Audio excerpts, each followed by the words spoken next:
Hello বন্ধুরা, কেমন আছেন সবাই? আশা করি সবাই ভালো আছেন। বন্ধুরা, আমাদের গল্পগুলো যদি ভালো লাগে অবশ্যই লাইক করবেন, কমেন্ট করে জানিয়ে দিবেন। আর এই চ্যানেলে যদি নতুন হয়ে থাকেন অবশ্যই সাবস্ক্রাইব করে পাশে থাকা বেল আইকনটি প্রেস করে রাখুন। আজকের গল্প প্রেম প্রদীপ পর্ব 44। রাইটার আরিশানুর ছদ্মনাম। ছাদে আসো, তোমার চেহারা প্রদর্শন করি। না না, এখন ছাদে দেওয়া যাবে না। কথাগুলো আয়না প্রায় ফিস ফিস আওয়াজ করল, যেন কাল ভাদ্রে কেউ তার কথা শুনতে না পায়। তাকে ব্যঙ্গ করে সমুদ্র আস্তে করে বলে, কেন যাওয়া যাবে না? মামি বকা দিবে। সমুদ্রের রসিকতা করাটা বুঝে ফেলে আয়না। সে মিনমিন করে বলে, এই জন্য না। আহা আয়ু, আসো তো। আমার চোখ জোড়া তোমায় দেখার করেছিস না তো। 5 মিনিটের মধ্যে ছাদে আসো। বলে সমুদ্র বাসার ভিতরে ঢুকে। আয়নার ভয়ে হাত পা কাঁপছে, লজ্জাও লাগছে। ধরা খেলে সবাই হাসবে। সমুদ্র কি জানে না সে এতটাও সাহসী না তার মতো?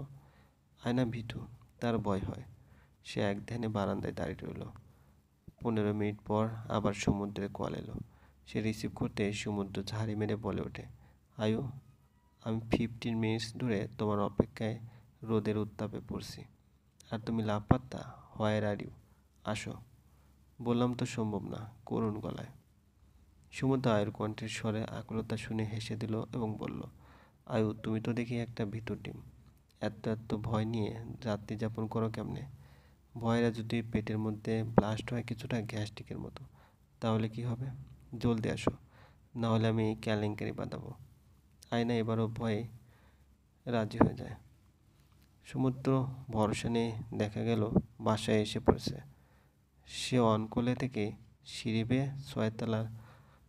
ছয়তলায় উঠল। ছাদে ছাদে উঠতেই কেউ তাকে হ্যাঁচকা টান মারল। আয়না জানে এটা সমুদ্র, তবুও সে ভয়ে চোখ বুজে ফেলে। সমুদ্র তাকে নিজের দিকে ঘুরিয়ে নিয়ে বলে, চোখ বন্ধই রাখো, খুলবে না প্লিজ।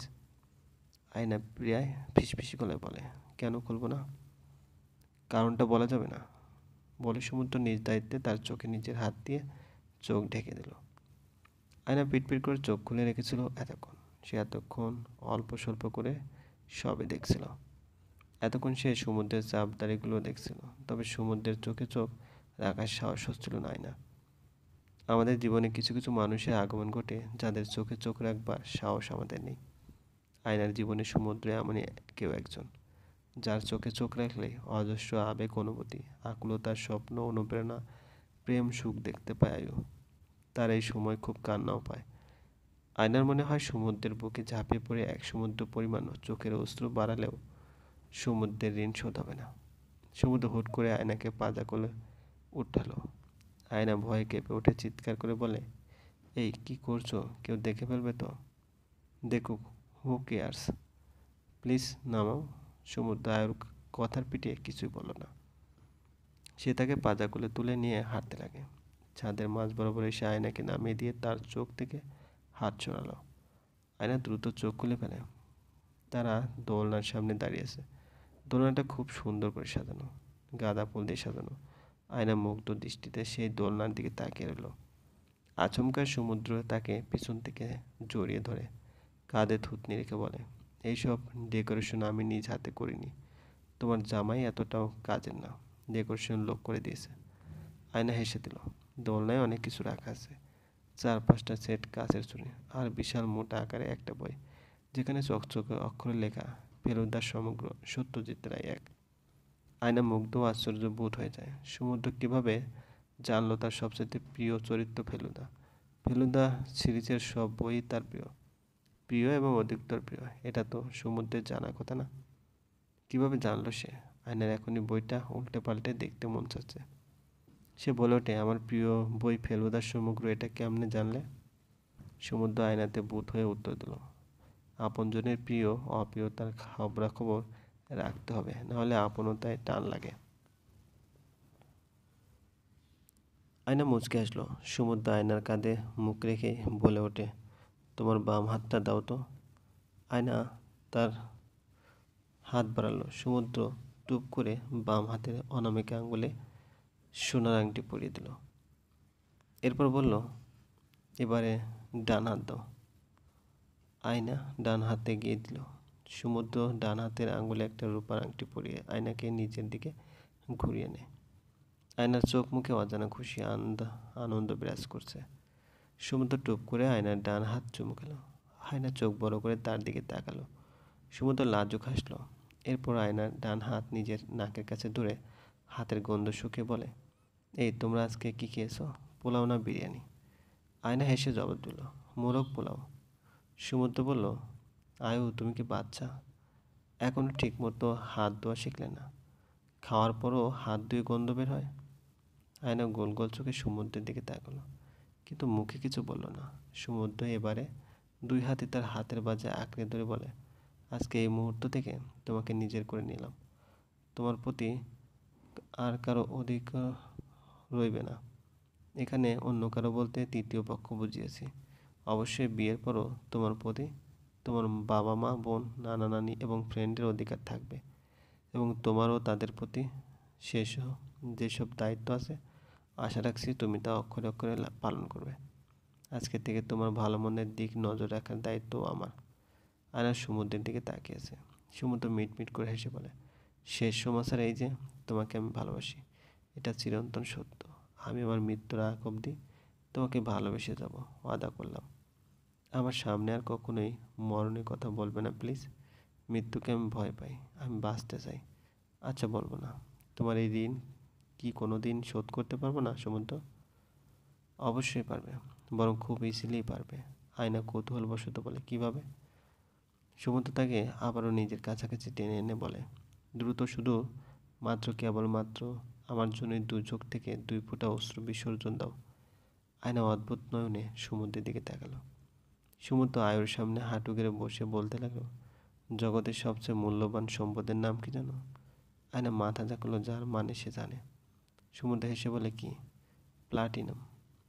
পর্যায় সারণীর 78 নম্বর মৌল, পর্যায় 6 এবং গ্রুপ 10 এর সংকেত পিটি। সমুদ্র হাসিমুখে বলে, ভুল। জগতের সবচেয়ে মূল্যবান সম্পদ হচ্ছে অশ্রুমালা। আমরা অনেকের কারণেই হাসি, কিন্তু কাঁদি খুব কম সংখ্যক মানুষের জন্য।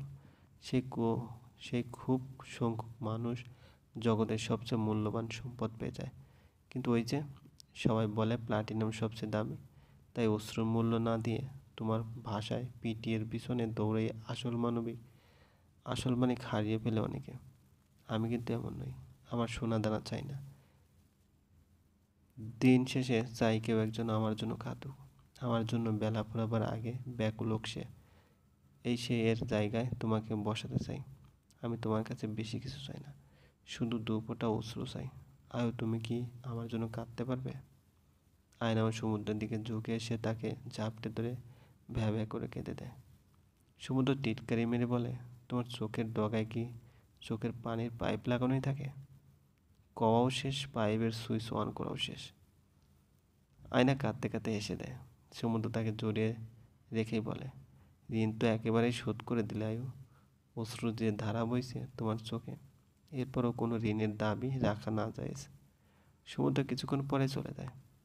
পিউ হলুদ রঙের সালোয়ার কামিজ পরেছে, এক কালারের কামিজ, হাতে কুচি দেওয়ার সঙ্গে মোটা লেস, গলার কাছেও কুচি দেওয়া এবং লেস লাগানো। আর কোনো কাজ নেই, কিন্তু ওড়নাটা লাল চুন্ডির কাপড়ে ফুলের গহনা পরায় তাকে অনেক বেশি সুন্দর লাগছে। সে চুল ছেড়ে দিয়েছে, চুল মাঝ বরাবর সিঁথি করে টিকলি পরেছে, গলায় কাঁচা গাঁদা ফুলের মালা। এমনি পিউ দেখতে সুন্দর, আজকে আরও সুন্দর লাগছে। যারা যারা ডান্স করবে তাদের সবার সেম ড্রেস কোড। শ্রাবণা, সমুদ্র সহ সব ছেলেরা ওশেন ব্লু রঙের পাঞ্জাবি। বাসার সবাই রেডি। মা সহ বাড়ির অন্য সদস্যরা হলুদ রঙের শাড়ি পরেছে। রোদেলা কানে দুল পড়তে পড়তে রুম ছেড়ে বের হলো। তাকে দেখে সমুদ্র বলে ওঠে, ওই যে আছে, চল বের হই। আবেগ আর সমুদ্র একসাথে দাঁড়িয়েছিল। রোদেলা তাদের দুজনকে দেখে থমকে যায়। আজ অবধি একেবারেও সমুদ্রের চেহারার সঙ্গে আবেগের চেহারার বিন্দুমাত্র মিল পায়নি সে। অথচ আজ এই শুভ দিনে, ছেলের গায়ে হলুদের দিনে, ছেলের চেহারার সঙ্গে ছেলের আব্বুর চেহারার অদ্ভুত মিল পাচ্ছে রোদেলা। এটা কি তার চোখের ভুল? সে অবাক নয়নে চেয়ে আছে সমুদ্রের দিকে। রোদেলা অনেক আগে থেকেই ভেবে রেখেছিল সমুদ্রের হলুদের দিন সমুদ্রকে ওশেন ব্লু রঙের পাঞ্জাবি পরাবে। আজকে তার স্বাদ পূর্ণ হলো। স্বাদ আহ্লাদ পূরণের মধ্যেও এক অন্য মাত্রায় আনন্দ হয়। এই সুপ্ত আনন্দটা কেবল মাত্র কোনো স্বাদ আহ্লাদ পূরণ হলেই অনুভব করা যায়। সমুদ্র মুখ ফুটে বলে ওঠে, ভাবাভাবি শেষ হলে চলেন বেরোই। শ্রাবণ পাঞ্জাবির হাতা গোটাতে গোটাতে বলে, কেন ভাই, আর সহ্য হচ্ছে না বুঝি? শ্রাবণ কথাগুলো সবার সামনে বলেছে, এই জন্য সমুদ্র তার দিকে কড়া চোখে তাকালো। শ্রাবণ দমে যায়, সে আর কথা বাড়ালো না। রোদেলা আবেগের পাশে গিয়ে বলে, এই ব্যাগে তোমার ওষুধ আছে, রাতের খাবারের পর নিয়ে নিবে। হ্যাঁ হ্যাঁ, চলো তো বেরোই। আবেগ তাগাদা দেওয়ার সবাই বের হলো। মাইক্রো গাড়ি শ্রাবণের বাবা শৌখিন শিকদারের অফিস থেকে আনা হয়েছে। সবাই মিলে একসাথে যাবে জন্য এই ব্যবস্থা নেওয়া। ইবানার স্বামী আজকে ডিরেক্ট চট্টগ্রাম থেকে সমুদ্রের হলুদে আসবেন।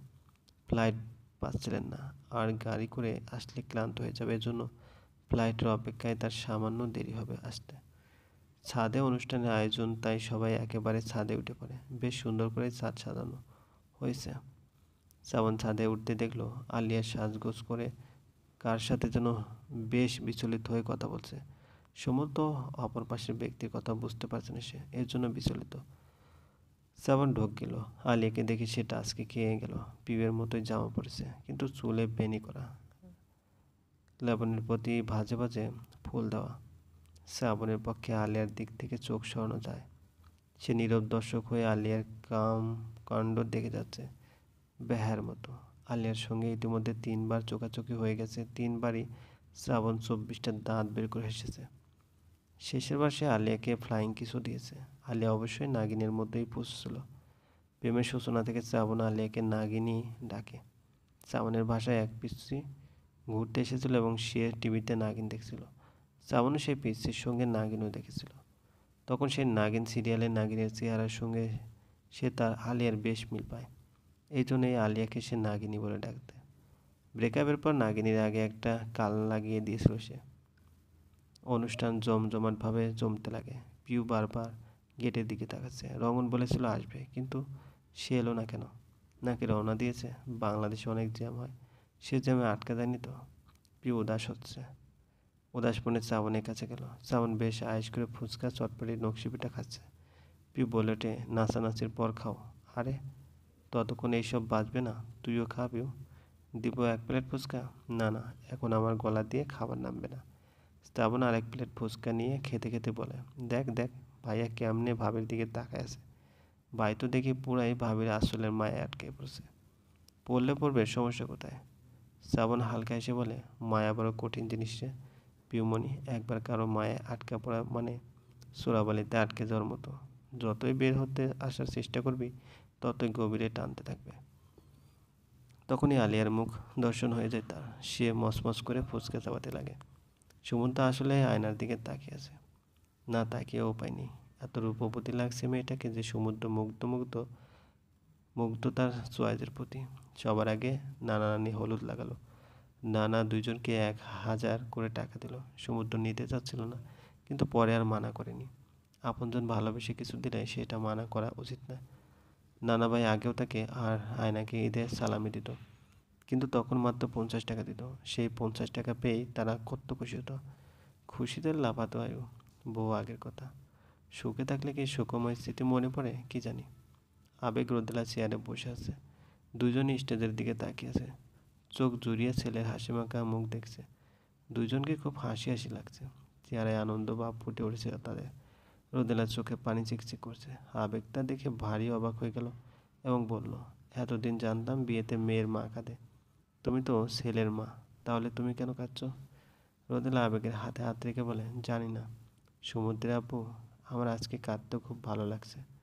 আবেগ অবাক হয়ে যায় এবং বলল, কাঁদতেও ভালো লাগে? হ্যাঁ। না না না, ভালো লাগলেও কান্না করা যাবে না। রোদেলা আবেগের দিকে তাকিয়ে বলে, কেন?